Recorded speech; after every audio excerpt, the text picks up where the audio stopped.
de biotecnología en agricultura. Hoy tenemos con nosotros al doctor Sergio de los Santos Villalobos. Gracias, Sergio, por aceptar nuestra solicitud de participar en el Congreso de Biotecnología. ¿Cómo estás? Muy bien, muchísimas gracias a ustedes por la consideración. Bien, Sergio. Entonces, Andrea, si pudieras presentarlo, por favor. Una consulta, ¿es normal que me aparezcan las solicitudes de admisión? Sí, es otra Sí, persona. no le haga caso. Nosotros Okay. vamos a encargarnos de todo eso. Ajá. Perfecto, ok, muy bien. Para Bueno, permitirle compartir pantalla. Bienvenido, doctor Sergio de los Santos Villalobos. Para presentarlo, con todos los participantes, el doctor es profesor investigador del Instituto Tecnológico de Sonora, México, cuyo trabajo científico se ha centrado en el estudio de la ecología microbiana, las interacciones planta-microorganismo-suelo, la bioformulación de las inoculantes microbianos y la conservación de recursos edáfico y fitogenético mediante el uso de técnicas isotópicas. Estas líneas de investigación han sido desarrolladas con enfoques a nivel ecológico, fisiológico, bioquímico y genómicos. Ha publicado más de 50 artículos científicos, 6 capítulos de libros, 6 artículos de divulgación científica y diversos artículos en extenso con congresos nacionales e internacionales. Además, cuenta con el registro de 2 patentes en el área de biotecnología y una en el área de desarrollo de software. Ha recibido una mención especial del Premio Nacional Agrobio 2013 y ganador del Premio Internacional Tecnos 2014 por sus contribuciones en el área de la biotecnología. Es miembro del panel de expertos internacionales de la Agencia Internacional de Energía Atómica y Atenum Patterns para el desarrollo de técnicas de vanguardia para la conservación del suelo y la generación de inoculantes microbianos para la agricultura, respectivamente. Actualmente, el doctor es editor de las revistas Open Agriculture, Current Research in Microbial Science y Chemical and Biological Technologies and Agriculture. Entonces, doctor, para nosotros es un honor tenerlo con nosotros. Tiene 45 minutos y el tiempo es todo suyo. Le recordamos a todos los participantes que por favor mantengan su micrófono apagado, si es posible enciendan su cámara y si tienen preguntas pueden colocarlas en el chat y posteriormente tenemos tiempo para resolverlas. Gracias. Muchas gracias. Nuevamente les agradezco la consideración. Siempre es un placer y un honor compartir los resultados promisorios que hemos obtenido en nuestro equipo de trabajo con todos ustedes, con la región latinoamericana y el Caribe, y felicitarlos por la iniciativa de este congreso que es muy importante para el desarrollo de la biotecnología en nuestros países hermanos, en la región latinoamericana y caribeña. En esta ocasión, como ya se comentó en la presentación, les compartiré con mucho gusto los resultados y el enfoque que desarrollamos en nuestro laboratorio. Principalmente el desarrollo e innovación de alternativas agrobiotecnológicas para mitigar o para potenciar la producción y calidad de los cultivos, conservación del recurso edáfico y vegetal, bajo condiciones actuales y en perspectivas del cambio climático de diferentes escenarios. Para esto me gustaría empezar con una diapositiva que ya se ha discutido a lo largo de todo el Congreso sobre la seguridad alimentaria. ¿Okay? ¿Qué es la seguridad alimentaria? Existen muchos conceptos, pero básicamente todos terminan en lo mismo, es tener acceso a alimentos de calidad cuando se desee, de la manera que se desee y de forma específica y por todos los miembros de una sociedad a esos alimentos de calidad. Sin embargo, estos asuntos de seguridad alimentaria son fuertemente impactados por un par de factores, ¿ok? Existen muchos factores, al menos 2 factores directos, que es el incremento de la población humana y la productividad agrícola. Obviamente no vamos a considerar en este momento, a lo largo de la presentación sí, pero en este momento no vamos a considerar factores políticos, económicos, sociales, de economía global o macroeconomía, que son otros aspectos que podemos analizar en algún otro foro. En este momento, repito, la seguridad alimentaria basada en el incremento de la población es muy evidente y todos lo sabemos. Se estima que para el año 2050 llegaremos a aproximadamente 10.000 millones de personas, lo que significaría un incremento de la producción de alimentos entre el 70 y 100%, del cual el 95 al 98% de este proviene del sector agrícola. Por mencionar un ejemplo, se necesita incrementar de 2020 a 2050 aproximadamente 1.000 millones de toneladas de cereales a nivel mundial. ¿Ok? Pero podemos sumar factores, por ejemplo, el uso de suelo. En la actualidad, menos del 4% de la superficie terrestre tiene condiciones óptimas para la agricultura. Y se estima que si continuamos con las prácticas agrícolas actuales, extensivas, no sostenibles, no tendremos suelo fértil para el año 2055 o 2060. Entonces, esto complica satisfacer la demanda de alimentos. ¿Cómo vamos a incrementar el 70 o el 100% de alimentos para el 2050 si tendremos nulo suelo para esto? Y en este aspecto podemos sumar, obviamente, la alta dependencia fósil, daños ambientales, cambio climático, que juega un papel muy importante en los rendimientos agrícolas, políticas públicas. Es un reto complejo. Les voy a compartir cuál es el enfoque de nuestro laboratorio, de nuestro equipo de trabajo al respecto. ¿Qué estamos estudiando? Obviamente, estos asuntos de seguridad alimentaria no pueden ser atendidos solamente por un enfoque. Deben ser estrategias transdisciplinarias que nos permitan integrar conocimiento. Y ese es uno de los mensajes que me gustaría compartir con ustedes. La biotecnología es tan amplia como los problemas a resolver. Un solo enfoque no lo hará. Se tienen que establecer colaboraciones sólidas y robustas en diferentes escenarios. Ya mencionaba, a nivel económico, a nivel político, a nivel de marketing, a nivel de políticas públicas, a nivel de generación de conocimiento, a nivel de transferencia de conocimiento y algunos otros más. En nuestro laboratorio nos enfocamos principalmente en la interacción planta-microorganismo, es decir, cuál es la diversidad funcional y genética y la ecología de las comunidades microbianas en los agroecosistemas. ¿Por qué razón? No me voy a extender en esto, son asuntos que estoy seguro que ustedes ya conocen.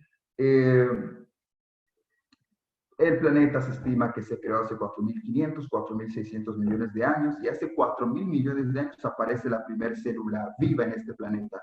No nos vamos a meter ahorita en discusión si fue por panspermia, si se generó aquí, si, eso se puede discutir en un foro de evolución de la vida. En este caso vamos a asumir que la vida aparece hace 4.500 millones de años y obviamente fue un microorganismo. Y de ahí a la fecha, ¿esto qué significa? Que los microorganismos están colonizando o se encuentran colonizando todos los ecosistemas de este planeta. Y tienen fuerte interacción con los organismos con los cuales interactúan, regulando la expresión de los genes para adecuarse a ciertas condiciones. En las plantas, el microbioma vegetal se le conoce como segundo genoma vegetal, es decir, le confiere cierta plasticidad para poder adaptarse o poder resistir o tolerar a diferentes condiciones abióticas o bióticas respectivamente. Nos enfocamos en estudiar quiénes son esos microorganismos, qué están haciendo, en qué población están, cómo interactúan con las plantas a nivel fisiológico, metabólico, molecular, y cómo podemos aprovechar de forma sostenible esas comunidades microbianas para generar bioproductos o productos biotecnológicos, y a la par, cómo pueden interactuar estos microorganismos con genotipos vegetales mejorados para contribuir a garantizar la seguridad alimentaria actual y futura. En esta etapa, en este punto voy a dividir la charla en tres etapas. La primera etapa relacionada al el impacto de las prácticas agrícolas y las comunidades microbianas en los agroecosistemas, asociados tanto a plantas como a suelo. Voy a puntualizar el Valle del Yaqui, Sonora, que es donde nos encontramos. El Valle del Yaqui en los años 50 fue el origen o el inicio de la Revolución Verde por el doctor Norman Borlaug. Y es algo interesante, obviamente, aquí las variedades de trigo que se generaron, las prácticas agrícolas, sistemas de irrigación, condujeron a elevar la producción de trigo de 2 toneladas a 8 toneladas. ¿Okay? Esto, aunque proporcionó herramientas para satisfacer la demanda de alimentos, las prácticas agrícolas se volvieron intensivas, ¿ok? Y esto ha generado impacto en los agroecosistemas. En este punto, el primer enfoque hace algunos años fue conocer cuál es esa comunidad microbiana asociada a los principales cultivos agrícolas de la región, los cuales se muestran en esta diapositiva, con el objetivo de conocer cómo el cultivo agrícola en cuestión o sus prácticas para producirlos modifica estas comunidades microbianas. Y encontramos, esa es una gráfica donde se observa en el eje de las X los cultivos que se estudiaron y en el eje de las Y las comunidades bacterianas cultivables. No voy a entrar en detalle, si alguien está interesado con gusto lo podemos discutir posteriormente. Lo que quiero mostrar es que tanto la comunidad de bacterias como la comunidad de hongos que se muestra aquí es altamente dependiente del sistema de producción de ese cultivo. ¿Ok? Barras o líneas horizontales de diferentes colores nos indican la abundancia, ¿ok?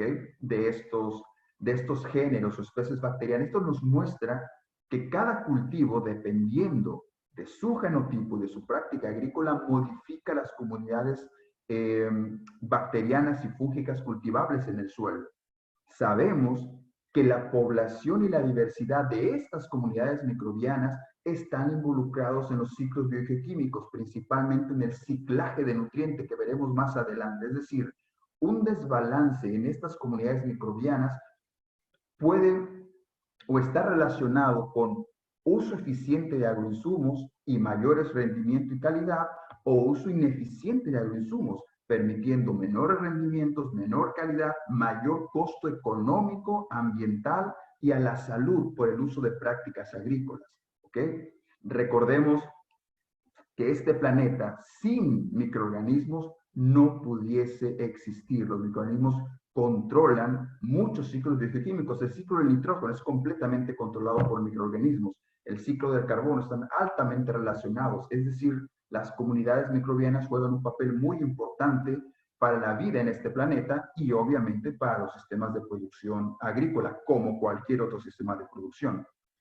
En este aspecto, habiendo analizado la diversidad de microorganismos asociados a diferentes cultivos, encontramos en 2015 un problema en la producción de trigo en la región, un problema que disminuyó los rendimientos de aproximadamente el 35-40%. Lo interesante de esto es que las prácticas agrícolas convencionales para controlar hongos fitopatógenos en trigo no funcionaban. Entonces teníamos dos hipótesis. El hongo, el agente causal de esta enfermedad, había sufrido una mutación y se había convertido resistente a los agroquímicos, o se trataba de un nuevo fitopatógeno. ¿Okay? Después de hacer los estudios, de verificar o llevar a cabo los postulados de Koch, nos dimos cuenta que era un agente causal nuevo en la zona. Por esa razón, las prácticas agrícolas no funcionaban. ¿Cómo nos dimos cuenta? Aislando el microorganismo, caracterizando macro y microscópica, reinoculando para verificar infección y a través de caracterización molecular. Esto nos llevó al descubrimiento por primera vez en el año 2015 en la región la presencia de bipolaris euroquiniana con un impacto negativo, aproximadamente reduciendo el 35-40% de la producción de trigo en la región. La pregunta siguiente fue, ok, sabemos que los microorganismos benéficos o patógenos en su mayoría ya se encuentran en los agroecosistemas. El aspecto aquí fue que desencadenó el incremento de población de este fitopatógeno para infectar a las plantas. Después de hacer muchos estudios de correlación con características físico-químicas, climáticas, de manejo del cultivo, nos percatamos que en este año incrementó la temperatura 1.6% de la media de la producción de trigo histórico. Esto nos mostró una fuerte correlación que este fitopatógeno se encuentra en el Valle del Yaqui y en este año que la temperatura incrementó 1.6 grados centígrados, fue un patógeno emergente. Y esto nos preocupa porque se proyecta que para los siguientes 20 o 30 años, la región, por consecuencia del cambio climático, tendrá un incremento de temperatura de más 2 o más 4 grados centígrados. Así que, además del impacto del incremento de temperatura para la producción de trigo, que se estima que por cada grado centígrado a nivel fisiológico afectará a la planta y tendrá una disminución del 7% de rendimiento, a eso sumemos que ese grado centígrado, esos 2 grados centígrados más, modificará las comunidades microbianas y no podemos predecir cuál será el resultado. Todo parece indicar que habrá mucho más patógenos emergentes que debemos controlar. En este aspecto, estamos trabajando de forma avanzada para diseñar prácticas y estrategias que nos permitan controlar patógenos actuales en la producción agrícola y aquellos que se proyectan, aquellos patógenos emergentes para los siguientes 30 años, para utilizar un sistema preventivo y no dentro de 30 años que se presenten los problemas, empezar a trabajar, porque sabemos, estamos todos los que estamos aquí presentes conscientes, que la generación de conocimiento por su naturaleza del método científico es relativamente lenta. ¿Okay? Para este punto de nuestra colección de microorganismos que les comentaba anteriormente, está integrado por más de 1.600 cepas microbianas aisladas de los principales agroecosistemas de México. Hicimos una evaluación para identificar aquellos que tenían la capacidad de inhibir el crecimiento de este patógeno emergente. Y de las 1.600 cepas encontramos estas 5 que tenían la capacidad de inhibir el crecimiento de este patógeno, como podemos observar en este ensayo de confrontación dual. Existe una inhibición del patógeno por este microorganismo. Esta cepa, la que elegimos, es una cepa con el código TE3. No elegimos las otras porque presentaban algunas características limitantes en el aspecto de bioseguridad, que es uno de los primeros puntos. Las estrategias biotecnológicas, lo vamos a ver más adelante, no solamente deben ser eficientes o costo efectivas, sino también deben considerar el aspecto de bioseguridad. De lo contrario, como se dice en México, una frase muy coloquial, estoy seguro que en Guatemala también, por la cercanía, de lo contrario nos saldrá más caro el caldo que las albóndigas. Imaginemos inocular una cepa benéfica para los fines agrícolas, pero resulta que es patogénica para los humanos. Entonces, vamos a tener producción de alimentos, pero vamos a tener un impacto negativo a la salud. Y esto ocurre, es muy común en las comunidades bacterianas. El género Bacillus, por ejemplo, el complejo de Bacillus cereus, que está integrado por Bacillus cereus, que es un potencial patógeno de humanos, patógeno emergente en la agricultura, pero tiene capacidades benéficas para las plantas. ¿Esto qué significa?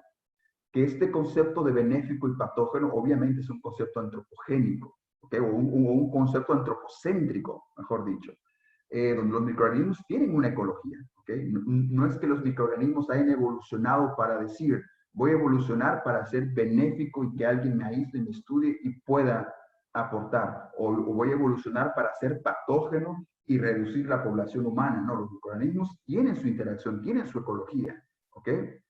Entonces se deben identificar no solamente aquellos que sean benéficos para el sector agro o para los otros sectores, sino verificar que estos no generen daños colaterales. Por lo cual, estos que están marcados en rojo, aun cuando tienen características promisorias, presentaron genes o islas génicas asociados a patogenicidad tanto de plantas, otros hospederos, como de mamíferos, por los cuales fueron descartados para este estudio. Cuando realizamos la caracterización por genes ribosomales de este microorganismo, la caracterización parcial del gen ribosomal, fue afiliado al género Bacillus. Y este microorganismo, cuando analizamos el gen ribosomal completo, fue afiliado taxonómicamente a Bacillus subtilis, a la especie subtilis, con in vitro, con porcentajes de inhibición del patógeno del 100%, e in planta con porcentajes de inhibición del 98%. Posteriormente, analizamos diversas características, ¿ok? Tenemos una cepa bacteriana perteneciente a la especie Bacillus subtilis en ese entonces, con la capacidad de controlar un fitopatógeno y su enfermedad. La pregunta es, ¿quién lo hace? ¿Es el microorganismo per se que controla el patógeno o metabolitos que secreta ese microorganismo para controlar al patógeno? ¿Qué características tiene? ¿Cuál es el enfoque de nuestros laboratorios? Si no conocemos cómo funcionan los procesos biológicos, somos incapaces de innovarlos. Y un proceso biotecnológico sin innovación se vuelve obsoleto inmediatamente. Por lo cual, en este aspecto nos enfocamos a entender los mecanismos o modos de acción de este microorganismo. Para esto, in vitro, desarrollamos una cinética de crecimiento del microorganismo en líneas y la capacidad de biocontrol del extracto libre de células contra bipolares cirotinianas en barras. Y encontramos que este microorganismo mostró aproximadamente 50% de biocontrol en la fase exponencial y un 100% en la fase estacionaria. Y esto nos llamó mucho la atención porque generalmente los metabolitos bacterianos asociados a biocontrol que no son inducidos por la presencia del patógeno, como es en este caso, no son inducidos por la presencia del patógeno, se observan en la fase estacionaria. Aquí nos empezó a llamar mucho la atención el comportamiento de este extracto libre de células. Este metabolito tiene la capacidad de resistir esterilización, 120 grados centígrados, 15 minutos, y aquí observamos el efecto. Hifas del patógeno en la parte superior teñidas con un colorante de membranas internas celulares. Nos muestra que todas las membranas internas están justamente ahí, ¿ok? Y cuando se inoculan o cuando interactúan con el sobrenadante del patógeno, las células tienen un crecimiento distinto y el colorante está fuera de las células. Significa que una perforación en la membrana celular y todo el contenido y membranas intracelulares ahora están fuera de la célula. Nos habla entonces de apertura de membrana que conduce a la muerte celular. Posteriormente, para identificar qué metabolitos fueron, hicimos estudios ómicos en 3 etapas clave. En la etapa de adaptación, o la etapa exponencial temprana, donde no se reportó biocontrol, en la fase exponencial tardía, donde teníamos el 50% de biocontrol, y en la fase estacionaria, donde tenemos el 100% de biocontrol. Fusionamos 2 técnicas ómicas, la técnica transcriptómica, que nos permite conocer todos los genes que son regulados por un organismo vivo, en este caso por esta bacteria, en un tiempo definido. Y el metaboloma nos permite conocer todos los metabolitos que está produciendo un microorganismo en un tiempo definido. En la parte transcriptómica encontramos más de 800 genes que esta bacteria está regulando de forma positiva o de forma negativa, de forma y significativamente hablando, en cada una de las etapas. Podemos observar que en la fase LAC los genes no están altamente regulados, ¿ok? Solamente aquellos genes que están en coloración naranja o roja están encendidos, el resto están apagados. Y esto es explicable. ¿Por qué razón? Porque está modificando su maquinaria metabólica para utilizar los componentes del medio fresco en el cual está inoculado. Así que aquí básicamente los genes que están regulados están asociados al metabolismo central de carbono. En la fase exponencial tenemos este grupo de genes que está completamente encendido, y en la fase estacionaria es lo opuesto. Los genes que están encendidos en la fase exponencial se apagan en la fase estacionaria, y viceversa. Los que están encendidos en la fase estacionaria están apagados en la fase exponencial. ¿Esto qué nos indica?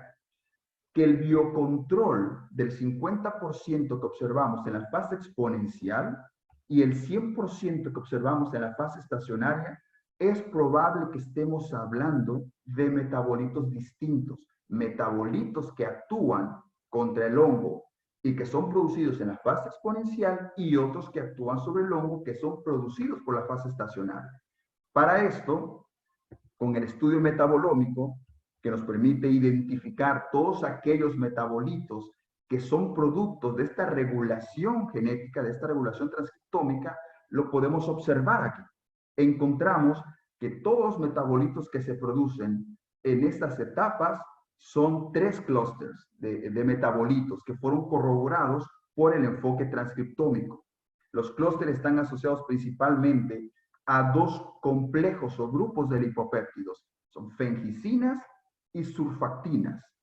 Cuando se extraen o cuando se extrajo esos metabolitos, cuando se purificaron esos metabolitos, se hicieron nuevamente las pruebas observando los mismos resultados de inocular la bacteria o su sobrenadante o los metabolitos extraídos. ¿Esto qué significa? Que con esto confirmamos que 3 análogos de lipopéptidos pertenecientes a la familia de surfactinas y fengicinas son los que tienen el principal efecto de biocontrol in vitro e in vivo con este patógeno emergente. ¿Okay? Entonces, ya conocemos cuáles son esos metabolitos y estamos en la etapa de decisión para la formulación de bioproductos o de productos biotecnológicos. ¿Qué es lo conveniente? Un producto biotecnológico basado en el microorganismo, basado en su extracto crudo o basado en los metabolitos purificados. Si los 3 tienen el mismo nivel de bioactividad y no hay diferencias significativas entre ellos. Obviamente aquí vamos a la otra parte de la biotecnología, la parte costo-beneficio. En este momento en eso estamos trabajando. Asuntos de costos, asuntos de manipulación y asuntos de regulación. La parte importante es que todos tienen un efecto positivo y significativo. También hemos evaluado estos metabolitos contra distintos hongos fitopatógenos de diferentes cultivos, observando el mismo efecto, lo que nos indica que este metabolito puede ser utilizado para mitigar el efecto, mitigar la enfermedad causada por bipolaris serotiniana y por otros hongos fitopatógenos, lo cual tiene sentido, ya que son metabolitos, los lipopéptidos, que no se expresan por la detección del hongo fitopatógeno por la bacteria, sino se expresan a través del ciclo de crecimiento, de la etapa de crecimiento de esta bacteria, para lo cual los fines de fermentación son muy útiles, porque se puede inducir con que la bacteria esté desarrollándose, se están produciendo estos metabolitos y no necesita inductores específicos. Sin embargo, estos lipopéptidos tuvieron algunas variaciones en estructuras comparado con los lipopéptidos previamente reportados para Bacillus subtilis. Y aquí se abre, entonces, ¿estamos hablando de alguna modificación o de alguna mutación en los clústeres de genes de estos lipopéptidos? ¿O estamos hablando no de Bacillus subtilis, sino de otra especie? Ya que, como todos sabemos, los genes ribosomales no nos dan suficiente resolución a nivel de especie, y menos en este género tan complejo que está integrado por más de 400 especies y algunas subespecies. Para lo cual, además de utilizar transcriptómica como ciencia ómica y metabolómica, utilizamos la genómica. Secuenciamos el genoma de este microorganismo con las características que ustedes observan en pantalla y desarrollamos y llevamos a cabo un flujo de trabajo, ¿ok? Polifacético. Estudio del genoma, características bioquímicas, morfológicas, metabólicas y comparación de genomas para conocer su afiliación taxonómica, principalmente índices de genomas. La distancia, el Genome to Genome Distance Calculator, si este índice de un microorganismo comparado con aquel filogenéticamente cercano es abajo del 70%, nos indica que es una nueva especie, similar con ANI, Average Nucleotide Identity, la identidad promedio de nucleótidos. Si es menor del 95-96%, estamos hablando de una nueva especie, siempre y cuando se confirmen los otros rasgos polifacéticos independientes. Después de hacer el análisis del genoma de este microorganismo, observamos que filogenéticamente o filogenómicamente, metabolómica y bioquímica y estructural, se distingue o se separa de las cepas de referencia tipo, lo cual significa que este microorganismo es una nueva especie y fue reportada como una nueva especie el año pasado del género Bacillus, del género Bacillus, que fue nombrada Bacillus cabrialesi en honor a un microbiólogo latinoamericano con alto impacto en la región, y lo cual ha formado a muchas personas que nos dedicamos a esta área, y además es un gran amigo, el doctor Juan José Peña Cabriales. Similar, una estrategia similar, y para no ser repetitivo, utilizamos con otros dos microorganismos de nuestra colección microbiana, los cuales fueron afiliados taxonómicamente como Bacillus megatherium, Bacillus paracliniformis y Bacillus cabrialesi TE3. Ahora, esto ocurre in vitro y en invernadero. ¿Cómo esto puede llegar al campo para realmente ver el efecto? Para esto, conocemos o conocíamos en este entonces el papel de estos microorganismos como control biológico. Sin embargo, existe una alta dependencia o alta relación de estas características con la promoción del crecimiento vegetal. Y este es un ejemplo en invernadero de la inoculación de estos microorganismos a plantas de trigo. Podemos observar los rasgos biométricos como radical, área foliar, etc. Y algo importante también es cómo la presencia de estos microorganismos cambia su fisiología dependiendo de la parte de la planta que estén colonizando. Aquí están los microorganismos en la parte foliar, este es un estoma, y este es en la raíz.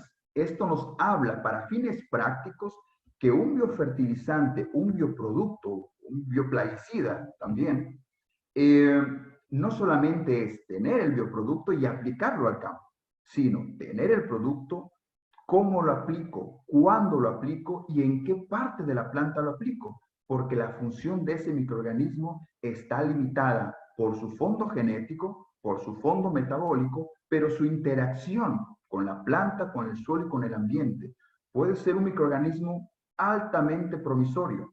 En raíz, si se inocula en la parte foliar, no va a haber un efecto.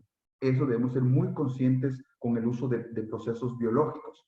Claro, esto se puede minimizar si no aplicamos los microorganismos, sino aplicar sus metabolitos. Para esto, analizamos la cantidad de genes que estos microorganismos regulan en la planta de trigo cuando son inoculados. 43 genes son regulados de forma positiva y 185 son regulados de forma negativa con un enfoque transcriptómico.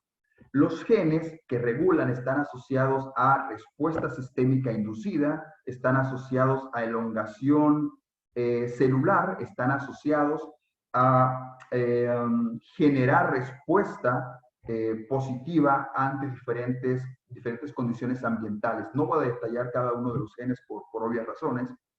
Y posteriormente los llevamos a campo en un estudio de la aplicación de estos microorganismos bajo diferentes dosis de fertilización. ¿Okay? Este estudio lo hemos repetido ya por algunos años, 5 años, utilizando características fisiológicas, agronómicas e isotópicas que nos permitan conocer el impacto de la inoculación de estos microorganismos sobre el rendimiento y calidad del cultivo de trigo y el uso eficiente de nutrientes. En este aspecto, no voy a detallar los datos. Repito, si alguien está interesado, con gusto lo discutimos. Observamos que la inoculación de estos microorganismos incrementa en 1 tonelada por hectárea, es decir, el 15% del rendimiento del cultivo del trigo, utilizando la mitad del fertilizante nitrogenado en comparación con la dosis recomendada de nitrógeno. Es decir, repito, podemos incrementar el 15% del rendimiento del trigo sin afectar su calidad, utilizando solo la mitad del fertilizante nitrogenado y estos microorganismos. Esto ya tiene un impacto económico, un impacto ambiental y un impacto a la salud. ¿Cómo impacta a nivel del uso eficiente de nitrógeno? Las prácticas agrícolas convencionales del trigo le permiten a este cultivo absorber solamente el 30% del fertilizante nitrogenado aplicado.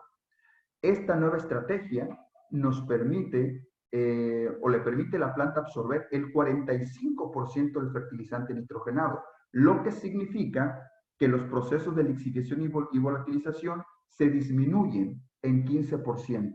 Es decir, que hay fertilizante que previamente se perdía del agroecosistema por lixiviación o por volatilización y ahora es aprovechado por el cultivo para tener un mayor rendimiento. Claro, estamos trabajando para incrementar el uso eficiente de este fertilizante. Viene una parte importante también, ok, ya se tienen microorganismos promisorios, se ha validado en campo, pero ¿cómo se producen? Que ese es uno de los principales cuellos de botella, que el sistema de producción sea costo efectivo. Para eso hemos desarrollado, hemos trabajado en el diseño de medios de cultivo y sistemas de fermentación que nos permitan alcanzar elevadas concentraciones celulares para que el proceso de la generación industrial de bioproductos sea eficiente, así como los vehículos que estos van a utilizar para llegar al agroecosistema. No podemos fermentar un microorganismo y solamente aplicar las células libres o las células desnudas. Deben llevar un acarreador que le permitan mayor vida de anaquel, llegar al agroecosistema de forma o en concentraciones óptimas y que en las primeras etapas de crecimiento microbiano estén protegidos y resguardados. Actualmente estamos desarrollando este tipo de trabajos como acarreadores o bioproductos. Después de analizar estas características o estos enfoques desde técnicas clásicas, ómicas, para la generación de bioproductos, obviamente el sistema de la seguridad o el problema de la seguridad alimentaria se debe atacar con prácticas agrícolas eficientes y variedades agrícolas de alto rendimiento.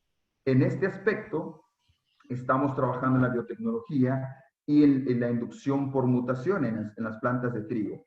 ¿Qué hemos obtenido? Estamos trabajando para la selección de mutantes o plantas o líneas mutantes de trigo tolerantes a incrementos de temperatura, a estos más 2 o más 4 grados que previamente les comentaba. Para esto empezamos con más de 1 millón de plantas de trigo y a la fecha contamos con 43 líneas avanzadas de trigo que incrementan su rendimiento del 15 al 40% en condiciones de estrés térmica, comparado con el parental, o 22 plantas de trigo que incrementan el rendimiento del 10 al 15% comparado con el parental. ¿Qué estamos haciendo en este momento? Genotipificación, para identificar en dónde cayeron las mutaciones en estas líneas de trigo que permiten esos incrementos del 10 o al 45% de rendimiento. Por supuesto, seguimos haciendo pruebas de estabilidad genética de estos cultivos. Aquí les muestro algunos ejemplos de la variabilidad de mutaciones clorofílicas en las primeras generaciones mutantes y variación en los rasgos agronómicos de estas plantas que han permitido obtener esta línea. Esa es una de las líneas que estamos enfocados principalmente en su caracterización. Esta línea mutante, bajo condiciones de estrés térmico, incrementa 3 veces, aproximadamente 3 veces su rendimiento. Y bajo condiciones de temperatura óptima, incrementa 8% el rendimiento. Entonces, estamos analizando esta línea para identificar los genes o los loci involucrados o mutados y que estén involucrados en este incremento de rendimiento y que nos ayuden como marcador para las otras líneas que tenemos. Pero bien sabemos todos que el rendimiento es una interacción multifactorial del genotipo, del ambiente y de la interacción genotipo-ambiente. En la parte de genotipo lo estamos atendiendo por inducción de mutación, por plantas mejoradas, por esta metodología, como mencioné previamente. En la parte ambiental, las prácticas agrícolas a través del uso de bioproductos conteniendo microorganismos o sus metabolitos, y la parte de interacción, porque no se pueden ver de forma aislada y no significa tener una buena variedad y un buen bioproducto, no significa que al momento de interactuar vayamos a tener un sinergismo. Se debe evaluar. Para eso, lo que estamos llevando a cabo en este momento es justamente esa interacción. ¿Qué proyectamos?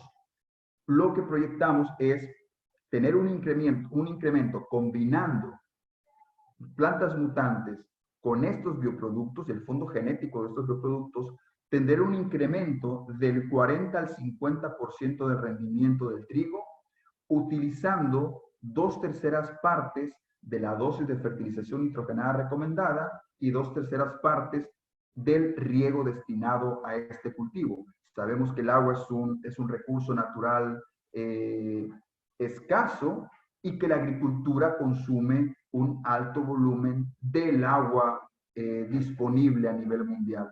Entonces, estamos trabajando en estos aspectos en este momento. Y para finalizar, estamos trabajando en proyectos de comunicación de la ciencia. ¿Por qué? De nada sirve tener proyectos y resultados y estrategias o alternativas biotecnológicas interesantes o importantes a nivel mundial si estas no son aceptadas por el componente social o no son aceptadas por el componente político o por los tomadores de decisiones o por el componente económico. ¿Okay? En este aspecto estamos trabajando sobre las características que deben reunir nuevas tecnologías o nuevas agrobiotecnologías para que sean fácilmente adoptadas por los productores. Deben ser económicamente viables, obviamente. De nada sirve tener una agrobiotecnología que incremente el rendimiento, pero es tan costoso que ese incremento de rendimiento no paga esta tecnología. Entonces, por muy buena que sea, el componente económico va a determinar si esta es fácilmente adoptada o no. Que sea socialmente justificable. Significa que no solamente incremente la productividad, sino que no tenga un impacto negativo social. Y esto está asociado con el primer punto. El ser económicamente viable permitirá que toda la población tenga acceso a esta tecnología. De lo contrario, solamente tendrá acceso a esta tecnología a las personas que tengan la capacidad económica o adquisitiva para hacerlo. Y los pequeños productores o los productores que utilizan la agricultura como medio de subsistencia no lo tendrán, lo que generará una estratificación aún mayor a nivel mundial. Obviamente el uso óptimo de recursos, suelo, agua, menor contaminación, uso eficiente de agroinsumos, que no solamente no contamine más, sino que no contamine y que su uso pueda mejorar o restablecer los daños realizados por las prácticas agrícolas convencionales no sostenibles. Porque no necesitamos a estas alturas del partido no solamente frenar la degradación de los agroecosistemas, sino revertirla. Que eso es una característica que estas nuevas tecnologías deben considerar y al final del día, obviamente que funcionen de forma consistente. Y para este punto, estamos combinando el sector científico con el sector social, con los tomadores de decisiones, con los policy makers, con los stakeholders, que nos permitan desarrollar estas alternativas de la mano con ellos, ¿ok? Porque es difícil presentar alternativas sólidas, definidas, puntuales y posteriormente transferirlas. Si las personas no participaron en la selección o en la innovación de estas tecnologías, no van a sentir suyo este proceso y lo van a sentir como algo externo que es difícilmente adaptado o adoptado, por lo cual estamos trabajando desde hace 5 o 6 años con estos diferentes sectores que son completamente valiosos, son muy valiosos. Entre todos vamos modificando la tecnología y hemos encontrado aportaciones valiosísimas desde la forma de aplicación, desde la forma de diseño, desde la forma en que se transfiere el conocimiento. ¿Ok? Y aquí estamos trabajando no solamente en México, sino con distintos países y actores principales. Y para finalizar, esos son algunos de los proyectos que estamos llevando a cabo en nuestros laboratorios. Son proyectos, algunos son proyectos nacionales, algunos otros son proyectos internacionales, como el cuarto, Improving Yield and Commercial Potential of Crop. Es un proyecto internacional. Enhancing livelihood through improving water and natural use efficiency associated with adaptation strategy and climate change mitigation in agriculture. En este proyecto estamos evaluando el impacto de estas agrobiotecnologías para el uso eficiente de agua y nitrógeno utilizando técnicas isotópicas. ¿Okay? Recordemos que solo el 30% del nitrógeno es aprovechado por las plantas en los cereales. Para el agua es aproximadamente el 20%, lo cual ese es el objetivo de este proyecto. Y el último, hacer entendible y gobernable la erosión o la degradación de los suelos, principalmente en los agroecosistemas, para que exista una legislación y un control de qué podemos utilizar y qué no podemos utilizar, no solamente, repito, para parar el problema de la degradación edáfica, sino revertir esos problemas, pensando en seguridad alimentaria de forma sostenible. Obviamente, esos son proyectos transdisciplinarios, por lo cual colaboramos con muchas instituciones nacionales e internacionales de distintos países, con diferentes enfoques y fortalezas que en la región tenemos. Y obviamente, por la parte de mi equipo de trabajo, esta es la mayoría de mi equipo de trabajo en una reunión que tuvimos el año pasado, en Navidad, donde, bueno, todos son jóvenes muy productivos, con ganas de tener un impacto sobre la seguridad alimentaria en México, en la región, muy solidarios y con este componente biotecnológico de generar ciencia de vanguardia, pero con una aplicación en el corto o mediano plazo. Así que ellos son los que realmente están involucrados en el desarrollo de estas investigaciones. Y por mi parte es todo. Muchas gracias nuevamente por la invitación, por la atención. Estoy a sus finas órdenes y comentarios. Gracias, Sergio. Andrea, ¿tienes unas preguntas? Muchísimas gracias, doctor, por compartir toda esta información con nosotros. Realmente es bien interesante la versatilidad que tienen los microorganismos, ¿verdad? En el chat tenemos algunas preguntas. La primera es de parte de Eleonora Ramírez y pregunta: ¿se ha realizado investigación inoculando microorganismos sobre plantas in vitro? Sí. Perdón. Ese es el primer punto. Antes de aplicar microorganismos en invernadero o en campo, lo primero que hacemos y se hace es inocular microorganismos en plantas in vitro, ¿ok? Generalmente se hace para condiciones de estrés abiótico o biótico, ¿ok? Y así podemos rápidamente seleccionar qué microorganismos son los promisorios. Por ejemplo, estrés salino, ¿ok? Entonces, plantas in vitro bajo estrés salino y plantas in vitro bajo estrés salinos inoculadas con microorganismos y vemos su impacto. Y para diferentes tipos de estrés biótico o abiótico, o solamente para ver su impacto directo bajo condiciones óptimas. Sí, se hace. De hecho, los estudios transcriptómicos que mencionábamos, muchos de estos se hacen en esas primeras etapas.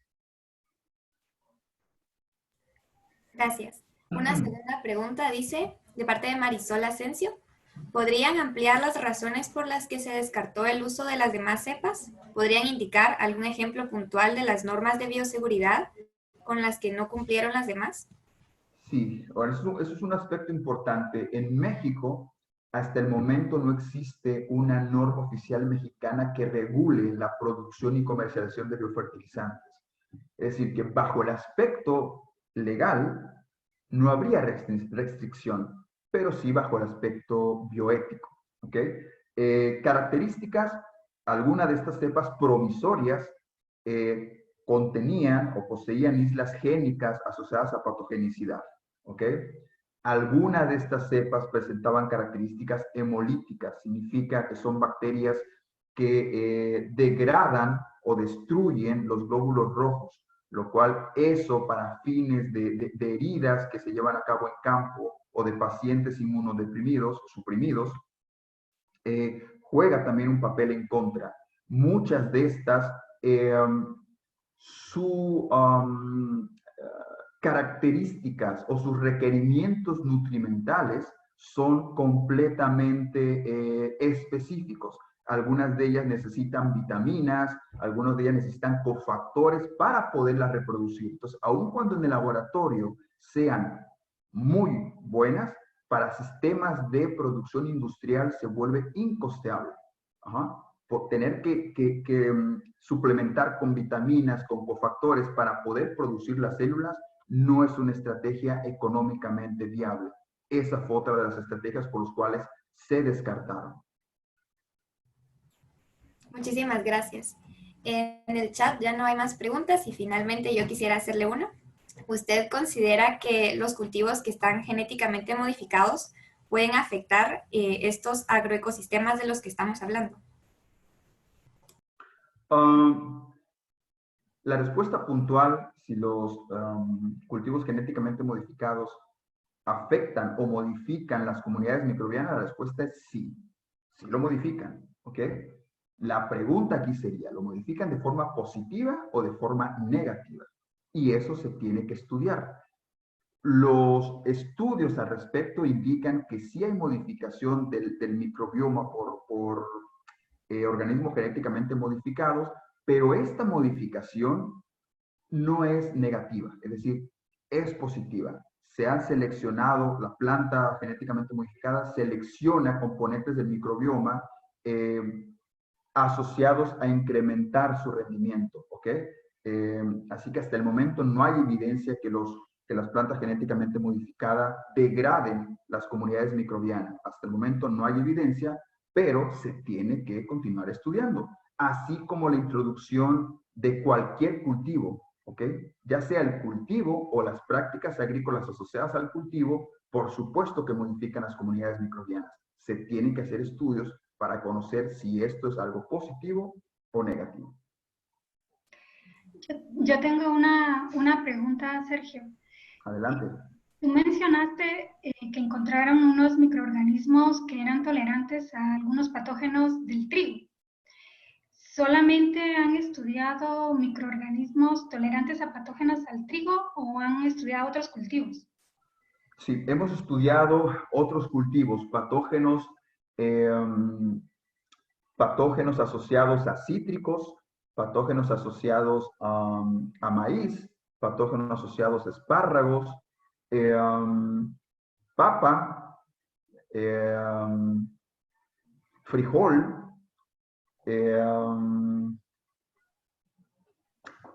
fresas. Sí, lo hemos estudiado para otros patógenos, uvas, para otros patógenos de cultivos, sí. Y entonces tú podrías decir que hay una especificidad entre microorganismos y cultivos. En mi opinión, excluyendo aquella simbiosis como rizobios y leguminosas, que ahí sí hay una especificidad obvia y muy estudiada, excluyendo estos microorganismos, el resto no creo que haya especificidad, o no tanta como esto.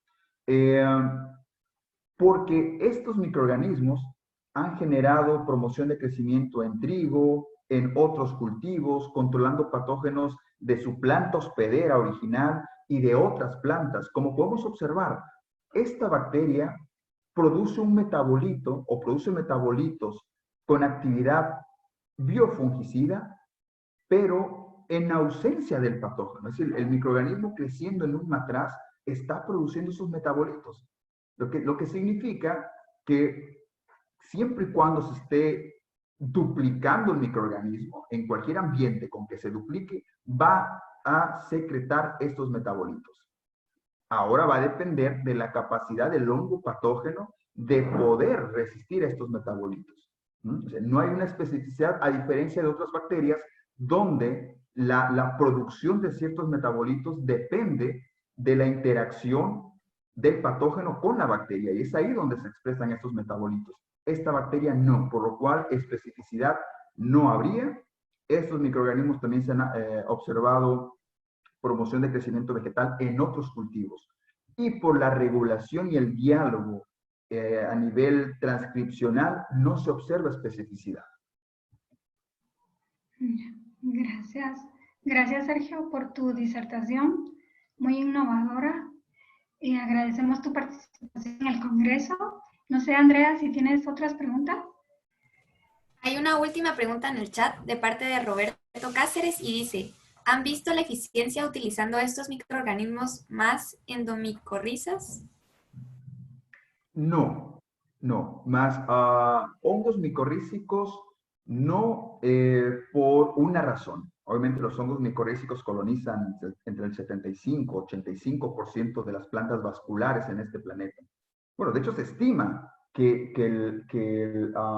el movimiento de las plantas del agua a la tierra ocurrió justamente a través de interacción con hongos micorrízicos, ¿no? Simulando pelos radiculares en los rizomas ancestrales.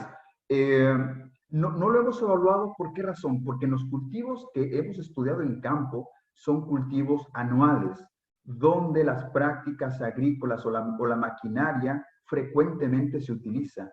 Y para el establecimiento de micorrizas como estructura, se requiere tiempo suficiente. Entonces, bajo el sistema de producción de trigo, hemos concluido que el uso de micorrizas no es factible, porque cada mes entra el tractor a hacer alguna práctica, y eso destruye las micorrizas y no le permite una interacción duradera como en plantas perennes. Entonces, por esa razón, no hemos hecho la conoculación de estos microorganismos con hongos micorrízicos. Y con hongos filamentosos, como tricoderma, por ejemplo, que es altamente estudiado, tampoco, porque esta región tiene bajos contenidos de materia orgánica. Y hemos observado que hongos saprófitos o altamente saprófitos, como tricoderma, necesita materia orgánica para desarrollarse. Y si no la encuentra en el suelo, la utiliza este carbono de los exudados de la planta. ¿Okay? Entonces, bajo suelos con bajo contenido de materia orgánica, la inoculación de este tipo de hongos altamente saprófitos tiene efectos negativos en la producción, porque consumen mucho más carbohidratos de la planta para poder ser desarrollado. Por eso hemos enfocado esfuerzos en este trabajo solo con bacterias.